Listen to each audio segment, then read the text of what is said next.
Because, ladies and gentlemen, we've got Eric Ferguson in the house. What's happening? Welcome, Eric. New to Austin from Colorado. Yup.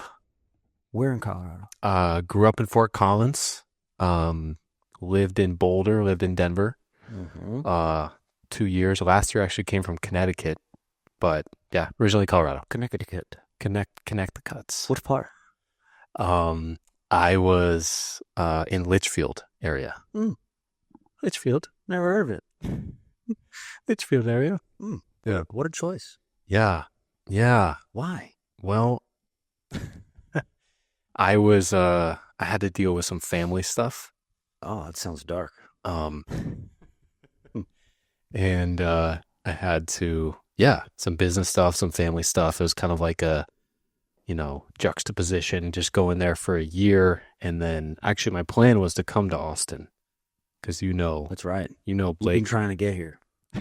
Trying to get here. I had to deal with some stuff first. Yeah. So basically, I bring together is there you got your high school sweetheart pregnant, and you had to tell her it wasn't yours. So I'm sorry. No. We don't have to talk about it. No. Did I? No. I had a high school sweetheart, but that was only like 3 or 4 years, and that ended when I was playing baseball at Temple University. That ended. Where's real quick. Temple University? Philly. Philadelphia. Yep. Well, let's get into it, Eric, because the people are listening, and we want to help them. We want to help anybody that's listening. So we're gonna do that through some storytelling. Yeah. What would you call yourself? What would I call myself? I am a high performance coach. I mean, if you want to give me if you want me to give you like titles of like some things that I do in my career, or kind of a higher mission. I don't know exactly. I want both. You want both? I want your title and the mission. All right. Oh, yeah. Full potential living. Mm. So, yeah, there's kind of the broader vision of what my life is about. And then there is the kind of what I'm doing within my work. Sure. Right? So within my work, it is coaching, high performance coaching, building that coaching business to be super valuable for entrepreneurs. It is building my podcast to reach millions of people. It is writing books. I'm in the process of doing that.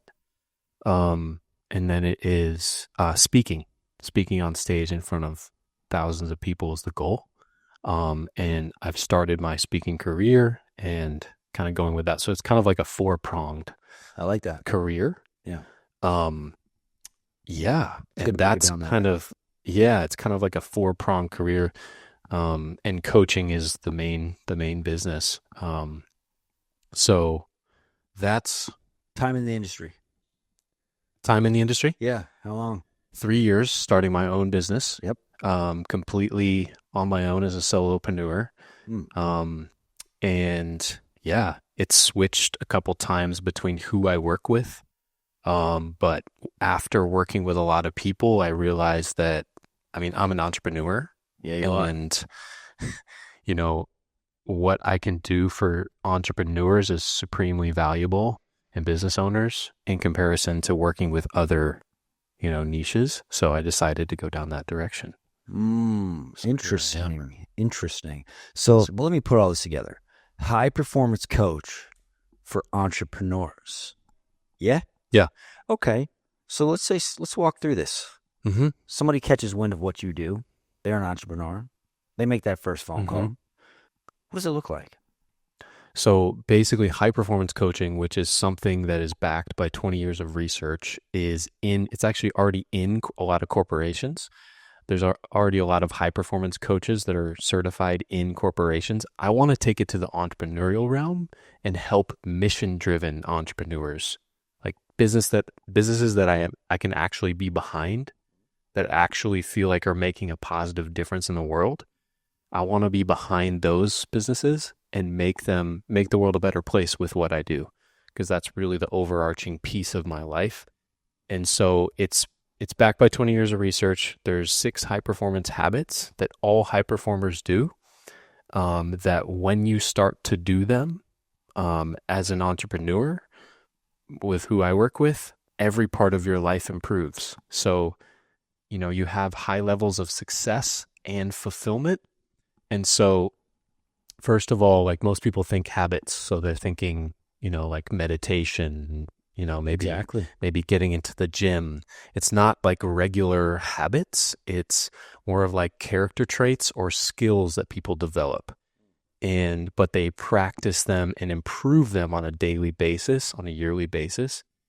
And they are seeking clarity on who you are, what your goals are.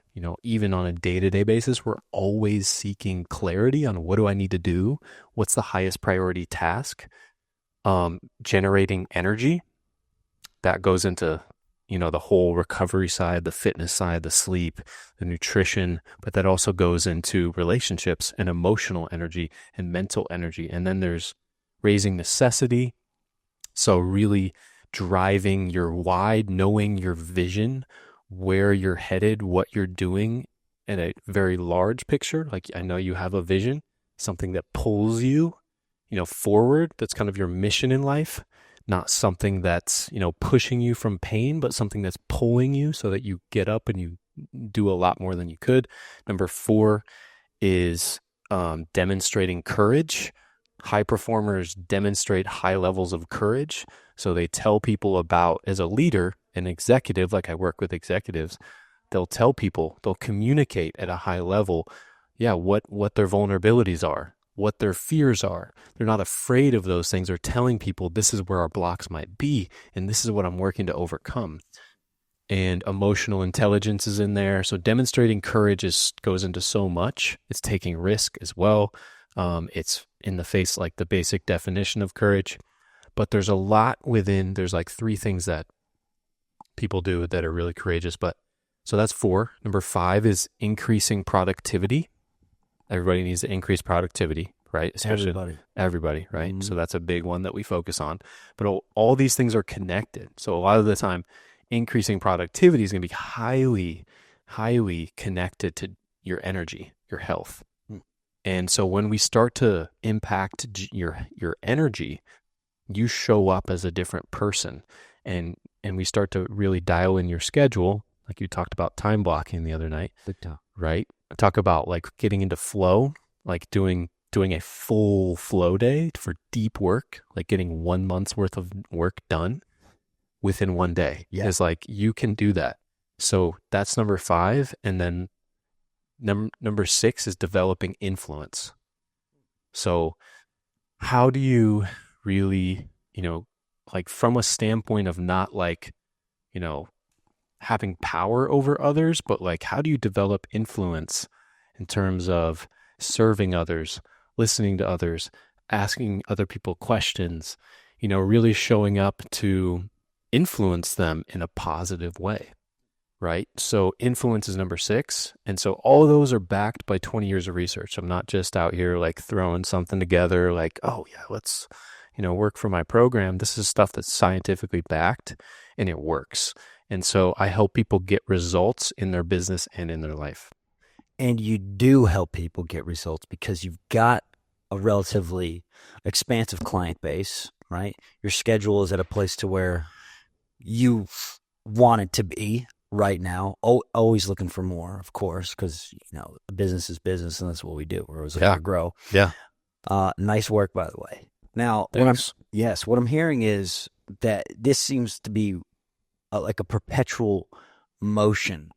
Like it's nonstop. It's putting all of these things, these 6 things, into one bucket at all times. And the driving force behind that is the accountability that's brought by the coach. Yeah, well, if you understand very high level coaching, people that are actually really good at this field, it's an emerging field in the world. There are people that kind of call themselves coaches. There's a lot of misunderstanding around it because there is anybody can call themselves a coach. And so I think sometimes we don't understand what a very professional coach is. And so I've been training with professional coaches that have been doing it for decades, that are working with individuals, but also corporations. So the first thing is like understanding the difference between somebody that's really a professional. So getting back to your point, is the real magic happens through the conversation with somebody who's highly trained as a coach. So somebody that knows how to get to the root causes of what's happening with the individual. Because most people, like I have a client that came to me and was like, I've got 3 businesses and I'm managing all these. And she's like, Eric, I really need you to help me with discipline. I'm like, okay, discipline. All right, cool. Let's see what your schedule looks like. Let's time block, do all these things to make sure you're more productive, see where we can put these different businesses. But then as we went 6 sessions in, what I found out by going deeper was realizing that it wasn't really about discipline. It's people think the problem is something other than it is. And then when you go deeper as a professional coach that's trained, that knows what you're doing, that's taking this and getting people results, you go in and you figure out actually the problem was that she was never filling her own cup. She was never, like so many entrepreneurs do this, they burn themselves out. They're overwhelmed. They're working all the time. And it's like she realized she had this moment where she just paused, like legit. And she's like, oh my God, I have not even taken care of myself or been myself since I was 14. She's like 42. Mm-hmm. 14. She, like, you like touch something when somebody pauses and goes, and they just like reflect for a second and they're like, oh my God. And so that's the magic of coaching. Somebody that knows how to really guide somebody to their potential. So I know it can get confusing out there with people that call themselves coaches that are really mentors. People that are doing consulting is also something different. Coaching is the process of asking questions in the right way that directs them to understand what's behind their problem so we can actually fix it. Once we actually fix it, we can move to the present moment. And this is the difference. I have to say this about therapy and coaching too, is like, the difference is really, and there's absolutely nothing wrong with therapy. There's absolutely nothing wrong with really professional coaching. But there's a difference. And therapy, the difference is that when we look at therapy, we're always diagnosing something. We're always looking back and going, okay, what's the childhood trauma, right? We're looking at where's that problem coming from and where did it happen within your childhood? What was the thing? What do we call that thing, right? We're going to name it something. And, that's fine. But the reality of a lot of people that come to me are like, I've been through therapy, but it hasn't worked. And there's people that it works for. Don't get me wrong. There's situations where I don't have the skill set to help somebody that's in a deep depression or in anxiety or has schizophrenia. That's not my forte, right? So there's a time and a place for that. But then there's people that have gone through it. They don't have necessarily those super dark problems. They have gone through it. They're like, this doesn't work. And the reality is, the problem is because therapy is always looking into the past. So the future is coaches helping people focus on the future, focus on where they're headed and guide them to their full potential. And so coaches, professional coaches, really know how to do that, because the reality is we can go as far back as we want to go, Greg. We can go 20 years back and go, what's the childhood trauma? Okay, great. It came from that point. The reality is we always have to come back to the present moment and go, what are we going to do from here on? And the really amazing part that we're finding out now is that you can actually change your memory and your neurochemistry and your past by focusing on the future, by focusing on who you're becoming. You're rewiring your brain so you're not worried about, you're not thinking about, you're literally changing who you are. And that's the power of coaching. That's the power of real coaching.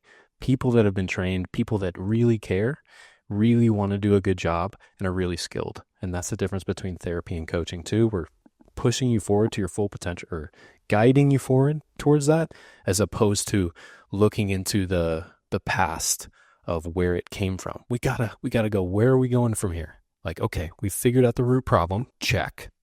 Now, where are we going from here? How are we going to help you reach your full potential as a human being in your business, but also as a human being? Would you say it would be helpful for people to have a therapist and a coach and a consultant and a dietitian and a personal trainer and whatever else all at once in an ideal circumstance? I think it depends on your goals. It depends on what you're really looking for. I think I don't think you need all of that. I think if you're really, really, really trying to optimize, you have the resources. Certainly, it really just depends on the individual basis. Yeah, it's really hard to say for everybody because it would just be on an individual basis, like what your goals are. I would say, I mean, nutritionist. Yeah, I'm just going to leave it at that. It really depends on your goals. Fair answer. What would you say that the most common thing is? Because you're focusing strictly on entrepreneurs. A lot of entrepreneurs listen to this podcast. What would you say the most common qualm is for your clients? Most common qualm is people that, well, there's really like three main ones, but the main one that people have that I've been working with, especially lately, have been burnout and overwhelm. People that have a high level of productivity, but then their energy is draining and they're losing their energy and they're not able to, delegate the tasks or do the things they need to do to grow the business. And so that's one of the biggest things is burnout and overwhelm. And I know that it can get out there that's just like a way to term things, but what is it really though? If it's, if we weren't going to call it burnout and overwhelm, what would we call it instead? Lack of blank. Lack of the ability. I mean, it could be on an individual basis, but lack of the ability to manage your health, manage your time. Those are some of the biggest things. Manage your energy. And that's why generating energy, when we focus on that side and we get people in a routine and also a mindset, because people want to, especially this day and age, they want to have things done in this amount of time. The reality of, building a business, it's long term. Like if you're not in this for the long term, you really shouldn't be doing it. You should do something else, because business is something you build over time. And so people have a mindset that it should happen within a year. Like it should happen within 3 years. Definitely doesn't happen that way. Yeah. And or they should get to this next level within this time frame. So a lot of the time people don't have a long-term time horizon from their mindset. And so when you can do that and stretch out the mindset and understand this is going to take a while, right? Now we can just chip away and get serious progress by, improving gradually and consistently. Yeah, I think that with all this TikTok and Instagram Reels and the books and stuff like that, we're a culture of focus, drive, more.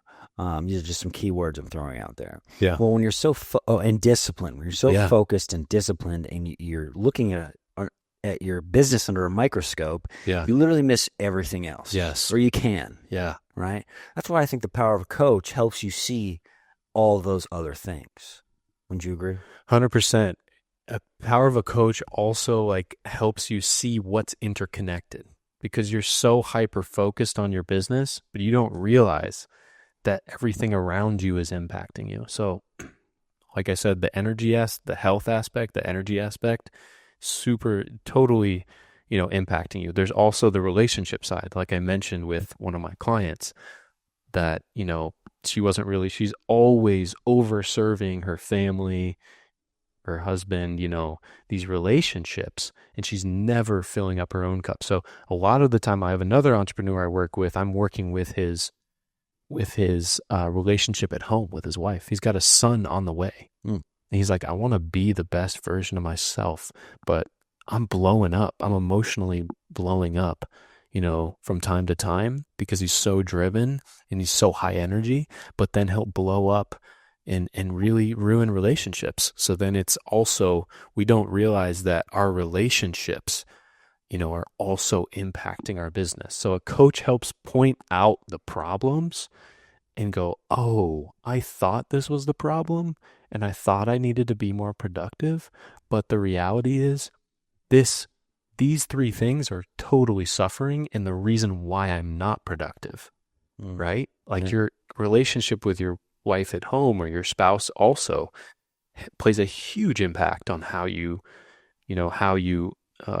produce in your business, right? You growing your business. So that's what a coach does. It spots out the blind spots that you don't have time to look at.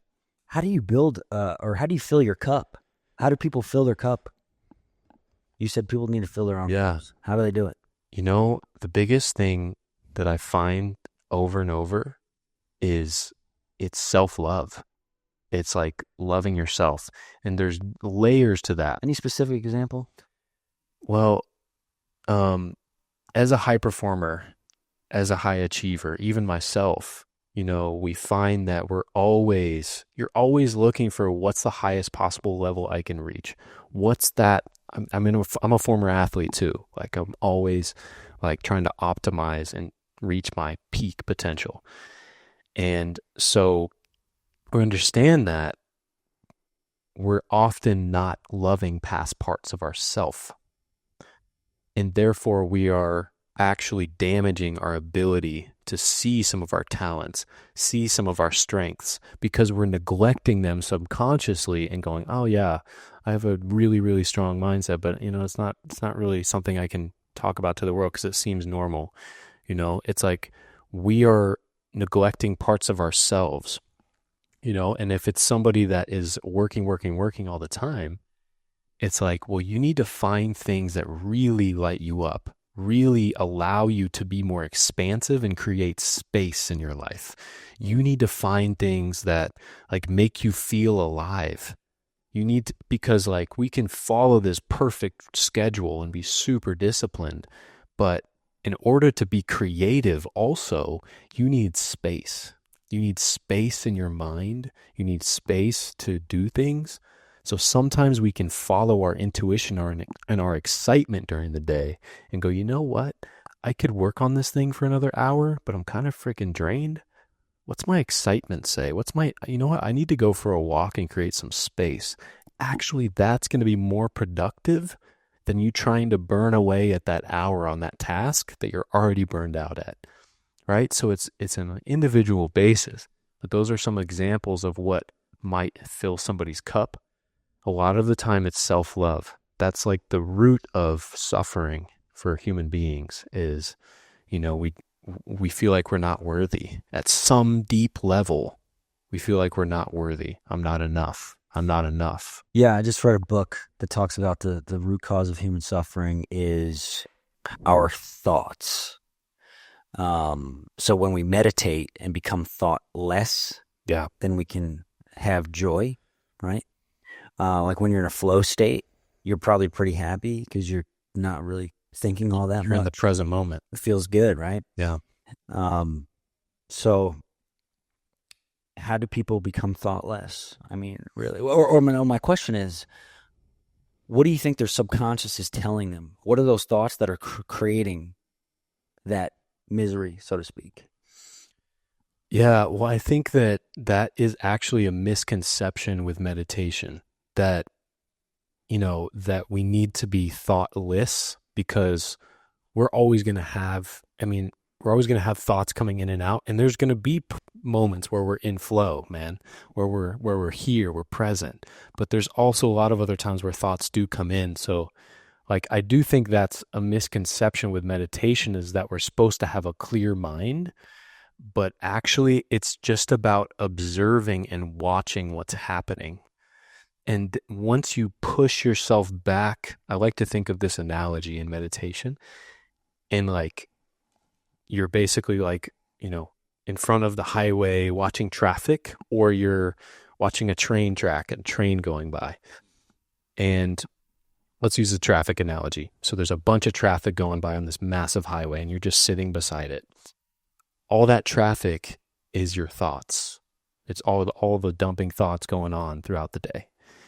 And you can sit and watch the traffic and go, so once you start to do meditation, you start to push yourself away from the traffic and get out of the car and go, oh, those are my thoughts.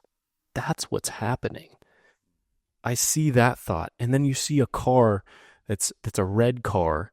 And then you see, this big pink truck. And then you see this green little moped.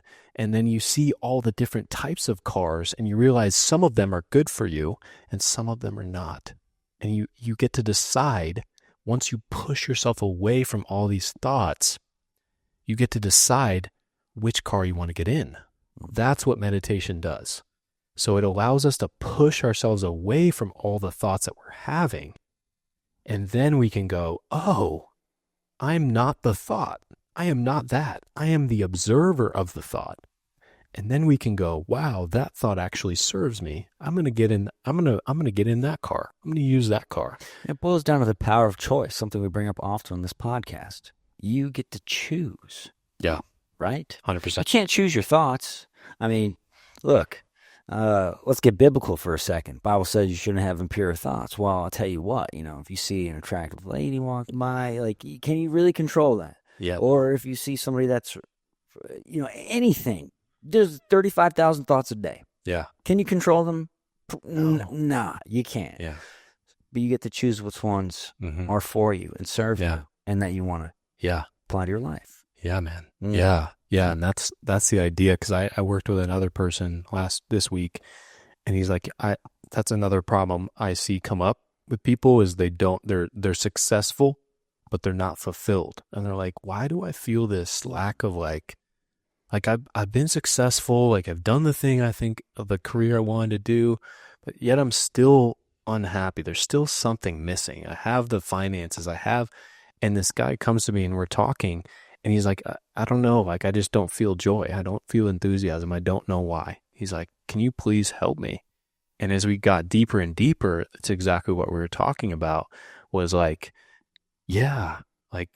you have basically just been running on autopilot with all these thoughts. And I'm like, this is why you need to get into meditation because you're going to be able to push away and realize subconsciously, internally, that's why we have to do the inner work. If you want to live your full potential, you have to. You cannot avoid the inner work if you want to live your full potential life. And so he just found that there's all this stuff blocking him. And once you become the observer and practice that more, you can realize, oh, that thing doesn't serve me. There's no reason for me to have it. And he also had problems with connecting to his body and where the joy is. Every time it came up, he would stop it and go, it's not safe for me to express my joy. It's not safe for me to be enthusiastic. I've got to do the work. I've just got to be disciplined. But no, it's not okay for me to self-express. And that's where the root was. I was like, we need to help you self-express and be joyful, be freaking enthusiastic, and be all of who you are. Because he didn't feel safe. So those are some things that kind of come up as well. Yeah. So I think that we are one with a pen and paper. I think humans are designed to write, right? You've heard all these statistics. When you write down your goals, you're 80% more likely to achieve them. When you write things down, you're 70 or something, 90%. Great. Even that, I'll take it. You write them something down, you're 70% more likely to remember it. Yeah. Right. There's just so much that apply to writing. What I've done in lieu of that is created what's called a fulfillment and happiness chart. Because I get burnt out often, and I literally am so consumed and absorbed with work that I forget what brings me excitement, joy, happiness. Yeah. So it's got 3 categories. The past. So what memories do I have that really light me up about what I've accomplished in life or just hanging out with family, whatever. Yeah. What activities I can do today. Go for a walk and take pictures. I just really like doing that. It fills my cup. Yeah. Yeah. And then the future. What am I excited about in the future? Gets me pumped. And anytime I'm just like, Nice. dead, I look at that I love and it. then I apply it. I And love guess what? Boop, the switch is flipped. I love it, man. That's a great practice. Yeah. That's awesome. Yeah. That's similar to something that we do with my clients too, is like, okay, if you're not experiencing the joy, if you're in that moment, even if you do sometimes, but you're not right now, I'll have them like write down 100 things that they love about themselves, like literally 100 things. So they can go back and be like, oh my God, like that thing, that thing, that thing. Wow, I really do. I am really an amazing person. Oh, wow, I can do things. All right, let me get back into the flow. Yeah. 100 things you love about yourself, and just have that like for whenever you need to pull it out when you're freaking grinding. Like, you know what? All these things I've done. It's a similar practice to that. I like that. Let's go. Nice, bro. Hey, did you know that Gary Vaynerchuk, this is the topic I wanted to bring up today. Okay. He said, throw out your vision board and just get to work. He put a post. You know how I post on Instagram like 10 times a day? That's one of his posts within the past month. And I saw that and I'm thinking to myself, a vision board has actually helped me personally so much. And I've created so many and I've done a ton of the things on there. Right. I've literally done them. Right. You can check them off. What do you think about that? That's a great question, man. And I think because I also see a lot of this stuff with Alex Hermosi right now. And he also talks about like just wake up and just like get to work and just don't think about just work all the time. And I think it's a really, really great point. I feel like that message is for a certain type of person. Right. Because there's somebody that's procrastinating. There's somebody that's not doing the work. There's somebody out there that's like, let me just create another vision. Let me procrastinate. I don't have enough clarity yet, so I'm not going to take action. Like, that's not you, man. You know what I mean? And so I think there's a little bit there's a little bit of danger out there with like who you're listening to, because like it's also an individual basis. There's a lot of context behind it. Yeah. That they don't care to really right. divulge in their posts. And that's the problem with social media too, is you don't get all that context, And that's why podcasts are awesome to have on, because you can actually sit and learn, all the things around the main point, which are super important to understand the main point. But that's like, it's such a good question because it's also highly individual. I work off of creativity. I work off of vision. I'm a visionary, man. I need a vision. Some people tell me. Some people literally don't. Right. They operate 10 times better in a different facet. They don't need the vision. Right. Right? I guess. Yeah. I've heard that. I'm like, what's your vision for your life? And I've heard people say, I don't have vision. I'm not a visionary person. I'm not a visual person. I think it's a problem. But but the thing is, they've got strong suits elsewhere and they get stuff done. Yeah. So I don't. Yeah. I mean, if that works for Gary Vaynerchuk, obviously he's doing something well, you know what I mean? Way beyond me. But I think that is a problem that I come across like with listening to Alex Hermosi too, because it's like wake up, grind, like never stop. And for me, I work hard. Like I don't have a problem with working hard. I have a problem with overdoing it and then burning out and then being like, shit. Like high performance is about sustainability over the long term. And also it's a lifestyle choice.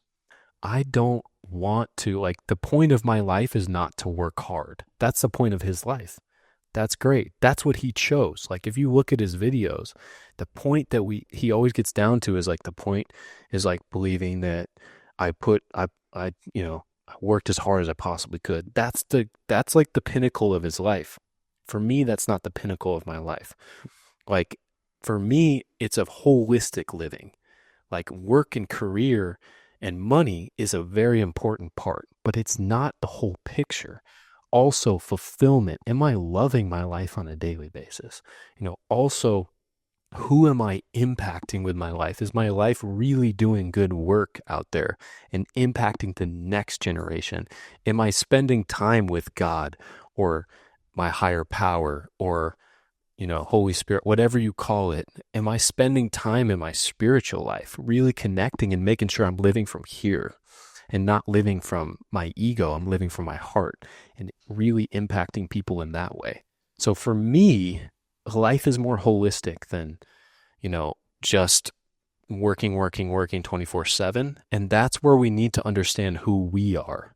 And that's why a vision is vitally important, because and everybody, like, let's say almost everybody should be writing a vision. Maybe there's people out there that like doesn't do anything for me, but I haven't met those people, but maybe there is.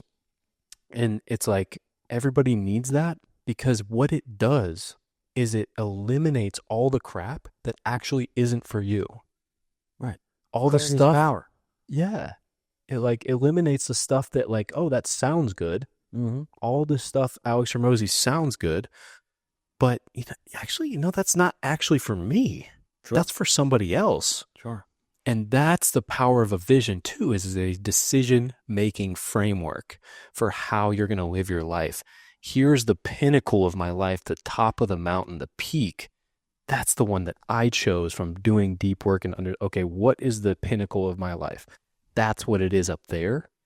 That's a different peak than this guy over here. He's climbing that peak. I'm climbing my peak. And that's why a vision is so vitally important, to go, what really matters to me, especially this day and age, man. Because you can get caught in all the amazing people who have all these fantastic ideas, and people that are like, no, you should be doing this. No, you should market like this. And it's like, wait, that's a great idea. It works for people, but wait, does that really work for me? Does that really work for where I'm headed? And if you don't have that pinnacle, dude, if you don't know, if you haven't clearly defined it, career, finances, love, social, character traits, like values, lifestyle, quality of life, if you haven't freaking gotten it down, all the areas, and like, boom, that's exactly what it is, like, you're really missing out on your potential, because you're wasting a ton of time procrastinating. You don't know why, but actually it's because that thing was never right for you, and you need the vision to clarify where you're freaking headed. It's like, people think a vision is like something that's like an option or okay. I believe, and I know a lot of very successful people, that like a vision is absolutely essential if you want to, it is to reach your fullest potential. So like, you think the people that say that they're not visual or don't have a vision, you think they're, even though they're successful, you think they make that up? I think they're lying. I don't know if they're successful and they're like, it works for them. Hey, like, I would be surprised if Gary Vaynerchuk, I don't really know anything about what you're saying, but I would be very surprised if he doesn't like have a vision. Yeah, he wants to own the Jets. There's a vision. Yeah, like he doesn't know, like, clearly this is where we're headed with this company, with that company, with my life. Like, I'd be very surprised if he didn't have those very clear cut, vision of where he's headed. But if there's people out there that's like, if they're doing the work, if they're very successful and they don't have a vision, maybe that's their path. Maybe that's who they are. Like, I'm not going to discount somebody that is like, oh, this worked for me. We're all different. You know what I mean? But I know, like, I just haven't met those people. I think that a vision is super, super crucial for living your full potential, because it's a tool. It's a tool to cut out all this stuff that you can get sucked away by or distracted by. Yeah, it's like starting the end in mind and working your way backwards. Yeah, right. Reverse engineering. If you've got your pinnacle life in mind, then you can start asking yourself the questions. Well, is this activity going to be take me closer to that? Is this conversation going to take me closer to that? Is this expense I'm not wasting my time to that? Yes or no?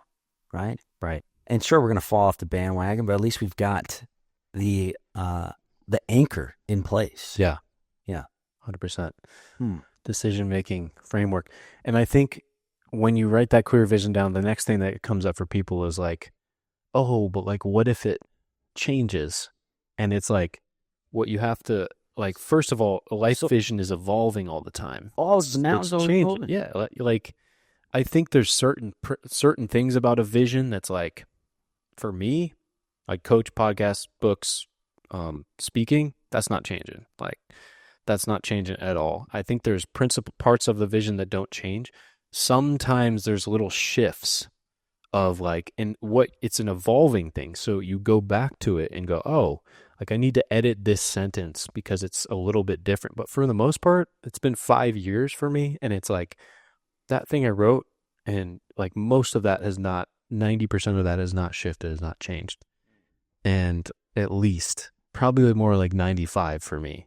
So like, because like once you commit to something and you do the deep work and you're like, oh, wait, no, this really, really matters to me, then like it's hard for that thing to shift. It's just the little details that you shift or you change and you edit along the way. Right. Refine, sharpen the pencil. It's like just come up with a plan and go for it. Fail forward, fail fast. Take action. Yeah. And that's it. You get momentum. Take the freaking leap, bruh. A lot of metaphors in business and in life, isn't there? 100%. Sharpening pencils and whatnot. And then the last thing I want to bring up there is like the vision, right? And then there's like, this is also where people get confused, is like, how the heck do I get there?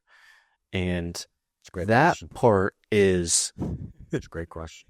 That part is more flexible. Like how you get to the peak, like how you get to your, your goals, how you get there, you have no clue. You have no idea who you're going to have to run into, the person you're going to have to find, like the person you need to talk to, that call you're going to need to make, like the time you're going to need to show up and you don't feel like it, like the time you have to discipline yourself a little more. You don't know what it takes, because that's like how life works. If we knew how it all planned out, well, shoot.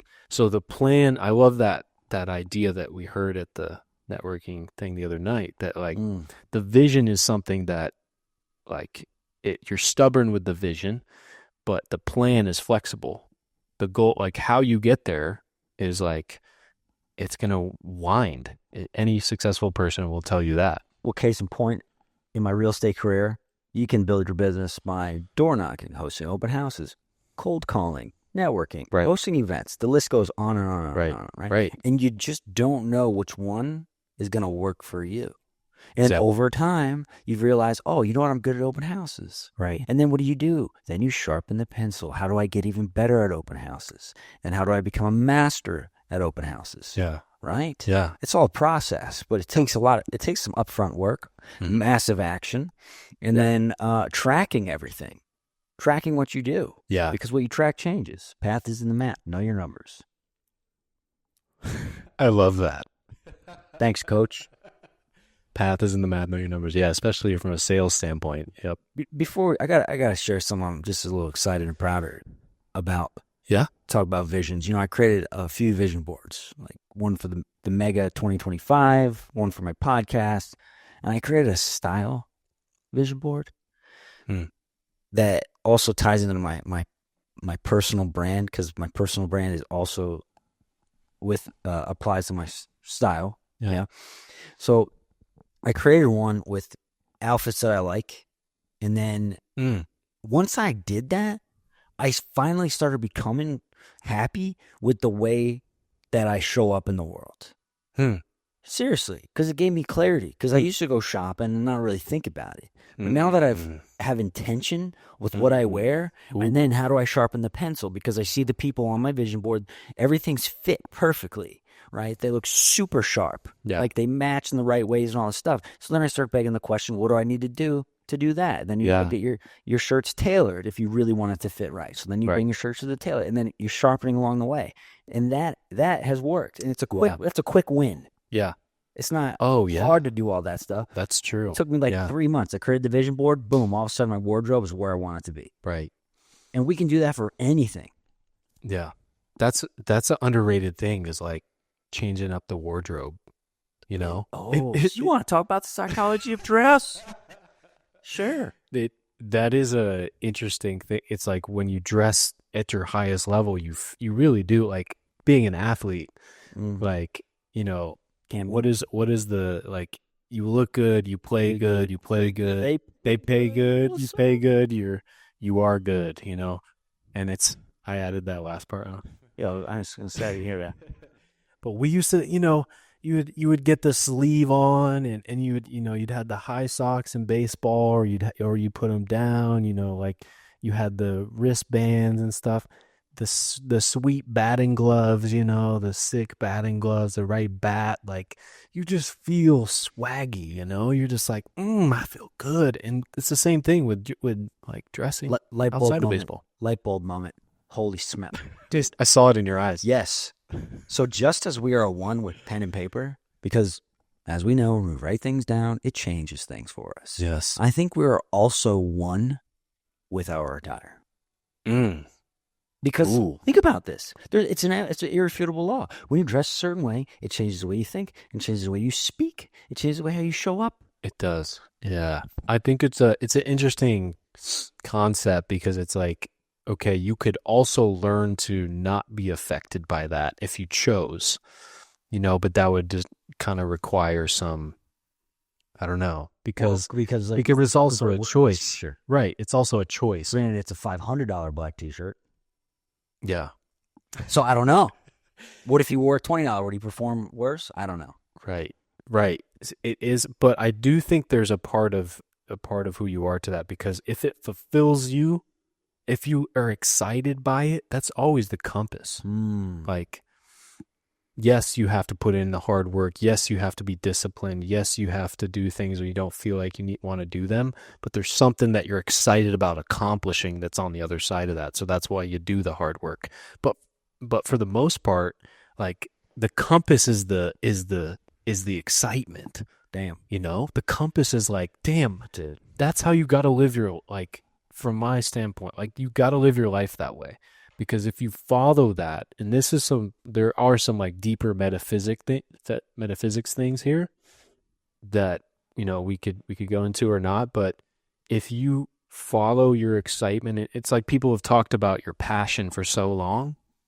It's like things like you get what you desire. You get the things you need when you really follow your excitement, you follow your passion. You may not get all the billion things that you think you want, but you get the things that you need. And I think there's a lot of power to following that compass of joy and excitement. But the problem is some people think that we all kind of get in a rut of thinking that our excitement is something, when actually it's a mask for anxiety. It's a mask for relieving ourselves from something. And that's actually not the excitement. That's like a whole other topic we could go into, but there is something to, like, don't you want to love your life? Don't you want to love who you are? Like that's the pinnacle to me, is like, yes, wealth, money, career, being respected in your career is important, and we don't need to like put that down. It's a byproduct, in my opinion. Yeah, it's a byproduct. You know that. That's the result. You're living your passion. Mm-hmm. Yeah, I can see that. Yeah. Well, thankfully, yeah, I'm grateful that I do. But to your point, the guy, one of your clients who makes a ton of money, right? What's the point? He's got all this stuff. He's not living in the excitement. Yeah, it's like, do you love life? Like, are you excited about waking up every day? Well, hear me out. So I ask sometimes on this podcast, and in general conversation, I ask people, if you had zero outside influence, what would you do to earn money? And I'm saying, yes. Somebody gave me an answer of sleep. They would sleep, get paid. And then I get, YouTubers. So let's do this. You get somebody that grew up in a household full of lawyers. Then they become a lawyer by default because mom and dad want them to become one, and they do. Right. Right. And then let's say their answer is, I want to be a YouTube vlogger. And then you ask them, well, how come you haven't done it? Mm-hmm. What do they say? They go, and it's fear. Right. It's fear. Right. Which brings me to the next point. There's always a lateral option. And how do you build that momentum, right? So you apply those two principles. This is for anybody out there that's not excited about what they're doing. Yeah. So although you might be a lawyer, but you want to be a YouTube blogger, what can you do to scratch that itch? Mm-hmm. To still have that excitement? Because if your 9 to 5 isn't exciting, you got to have it in your life. Yeah. Yeah. So how do you do it? Find a small way to do it. Mm-hmm. And see what it can turn into in your free time. Chip away. Chip away, baby. Yeah. Yeah. Not everybody can live with their parents and have no bills and then focus on YouTube all day long until they hit it big. Not everybody can. But you Yeah. can find a lateral option. And that applies to most things. Yeah. There's always a lateral option. Yeah. Yeah, I think a lot of the like that fear comes down to it always comes down to a belief system that's in the way of you just being you. There's always a belief system that says like, well, if I really did what I wanted to do, I wouldn't be able to support myself. I wouldn't it's a fear that's in the way, but a very, very high view, like a broader view, like you will be supported. Yeah. You will. Right. It's just how the universe works. 100%. Like I've seen it over and over again in my life. I've studied a lot of people. Like you will be supported. So it even if it was like I want to be a YouTuber, well, you can do that. You want to sleep all the time? Well, there's people that have studies where you need to be sleeping so that they can study you. There are ways to do exactly what you want. And actually, I believe I'm going to say I know that if you follow that, you will be like, that's what you're meant to do here. There's something you're meant to do. And that's the compass is the excitement, the passion. It's just that we have our fears get in the way and the belief systems get in the way of doing that. And that's the problem over and over, which we try to figure out. Why are you not really doing, just like think about it. Like you got such a small period of time here. It's short. We're going to die, guys. Like maybe we're at 200 now because of longevity, but that's still like 80 years old, whatever it is, like we're going to die. One other point I want to say, Craig, is that you reminded me of that is like, I want to say this like from a compassionate place too, is like, somebody's not like doing what they're meant to do here when you ask one question. Like, would you want to live to 200 years old if you could? If you ask that question, you will know immediately if somebody is living their passion or not. Because if you ask, let's just say it's like a lawyer,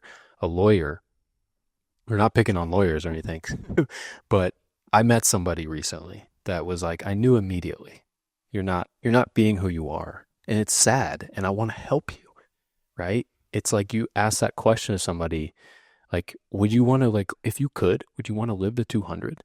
People that are living their passion, they're like, fuck yeah, absolutely. Yeah, I want to keep going. I want to do this. Yeah. But if somebody says, hey, well, nah, I would not want to do that. Like, I'd rather just get it over with and like die when I'm 80. Like, that's way too long. I don't want to suffer that long. And it's like, I've heard people say that. Yeah. And it's like, what? Yeah. What? You would want to die? And that's just how you know, and there's no judgment, but that's just how you know whether somebody's doing what they're meant to do on planet Earth or not. Mm. And if you're not, there are ways to get to that version of you that you're doing that. You're living that. You are that. You are that person. You just have to do deeper work to find out what it is. Do the work. Do the work. Live fearlessly. Fearlessly. Yeah. Eric, how do people get a hold of you? Yeah. You can go to full-potential-living.com.